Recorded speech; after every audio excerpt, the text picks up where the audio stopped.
പാതഞ്ജല യോഗ സൂത്രത്തിലെ 4-ാമത്തെ സൂത്രമാണ് വൃത്തിസാരൂപ്യം ഇതരത്ര.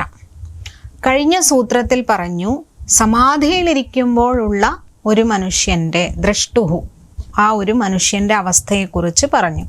അവരെങ്ങനെയാണ്, അവർക്ക് സ്വരൂപത്തിലാണ് അവസ്ഥാനം എന്ന് പറയുകയുണ്ടായി. അങ്ങനെയാണെങ്കിൽ അല്ലാത്തപ്പോൾ ഇതരത്ര, അപ്പോൾ സമാധിയിലല്ലെങ്കിൽ അവരുടെ അവസ്ഥ എന്താണ് എന്നാണ് ഈ സൂത്രത്തിൽ പറയുന്നത്. ഇവിടെ പറയുന്നത് ഇതരത്ര വൃത്തിസാരൂപ്യം. എങ്ങനെയാണോ വൃത്തിയുള്ളത് ആ രീതിയിലാണ്, ആ വൃത്തിക്ക് സാരൂപ്യമായിട്ടാണ്. എന്താണ് ഇവിടെ വൃത്തി? മനോവ്യാപാരമാണ്. വൃത്തികൾ എന്താണെന്നുള്ളത് കൃത്യമായി അടുത്ത സൂത്രത്തിൽ പറയുന്നുണ്ട്. പക്ഷെ ജനറലായിട്ട് പറയുമ്പോൾ, സാധാരണയായിട്ട് നമ്മൾ പറയുന്നത് ഇവിടെ എന്താണ്, മനസ്സിൻ്റെ വ്യാപാരത്തെയാണ് ഇവിടെ നമ്മൾ സൂചിപ്പിക്കുന്നുള്ളൂ. അപ്പോൾ എങ്ങനെയാണോ ഒരാളുടെ മനോവ്യാപാരം നിൽക്കുന്നത് ആ രീതിയിലാണ് മനസ്സ്, അവരുടെ ചിത്തം നിൽക്കുന്നത് എന്നുള്ളതാണ് ഈ സൂത്രത്തിൽ വിവക്ഷിക്കുന്നത്.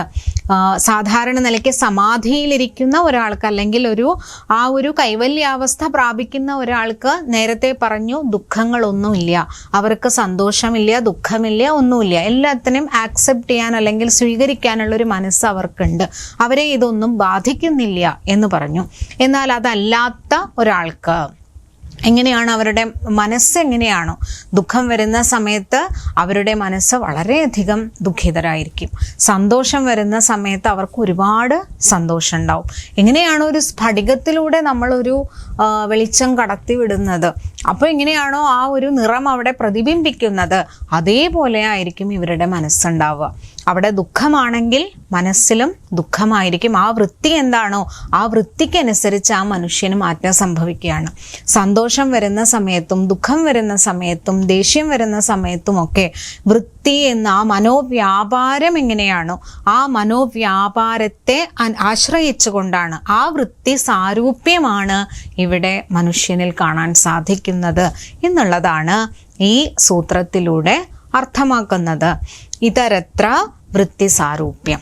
സമാധിയിൽ എങ്ങനെയാണോ ആ ദ്രഷ്ടാവിൻ്റെ, മനുഷ്യൻ്റെ അവസ്ഥ എന്നുള്ളത് കൃത്യമായി യാതൊരു ബാധകളുമില്ലാതെ, ഒരു ചിന്തകളും ഒരു ലൗകിക വിഷയങ്ങളും അവരെ എങ്ങനെ ബാധിക്കാതിരിക്കുന്നുവോ ആ കൈവല്യാവസ്ഥയിലേക്ക് അവരുടെ മനസ്സിനെ പാകപ്പെടുത്തുന്ന രീതിയിൽ അവരെല്ലാം വളരെ കൃത്യമായി സസൂക്ഷ്മമായ ഏകാഗ്രതയിൽ ഉറച്ച ശരീരത്തോടുകൂടി മനസ്സോടുകൂടി ഇരിക്കുന്ന അവസ്ഥ, ആ ഒരു അവസ്ഥയിൽ നിൽക്കും. ഇതരത്ര അല്ലാത്തിടത്ത്, അല്ലെങ്കിൽ ആ സമാധിയിലല്ലാത്ത സമയത്ത് മനുഷ്യൻ എങ്ങനെയാകുന്നു? വൃത്തിസാരൂപ്യം.